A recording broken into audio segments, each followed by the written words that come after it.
क्या हुआ? उदास क्यों है तू? उसने तुझे चीट किया ना? बता सच में। मैंने कहा था ना, मुझे भरोसा ही नहीं था उस बंदे पे जिसे तू प्यार करती थी ना। मैंने तुझसे पहले ही कहा था कि वो तुझे धोखा देगा। तू फोन दे उसको, मैं अब भी फोन लगाती हूँ उसको। हेलो, तुम्हारी हिम्मत कैसे हुई मेरी फ्रेंड को चीट करने की? हाँ, वो तुमसे इतना प्यार करती थी, दिन रात तुम्हारी इतनी केयर करती थी, वो तुम्हारे अलावा किसी और के अलावा वो सोचती नहीं थी, इतनी लॉयल थी। तुम्हारी हिम्मत कैसे हुई मेरी फ्रेंड को धोखा देने की? दोबारा कभी भी शक्ल मत दिखाना, समझा? क्या हुआ? किसका फोन है?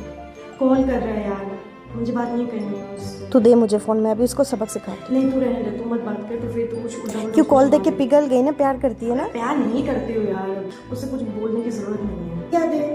वो बार बार कॉल क्यों कर रहा है? उसने चीट किया ना तेरे ऊपर, तो दोबारा कॉल क्यों करेगा? उसका पक्का कुछ और प्लानिंग है। वो शायद दोबारा तुझसे पैचअप करना चाहता है। मुझे दे, अभी मैं बात करता हूँ। तू दे, मैं बता रहा हूँ। हेलो, हाँ बताओ। नहीं, वो तुमसे बात नहीं करेगी, वो इंटरेस्टेड नहीं है तुम्हारे साथ बात करने में। एक बार धोखा देके पेट नहीं भरा, दोबारा फोन क्यों कर रहे हो? डिस्टर्ब मत करना।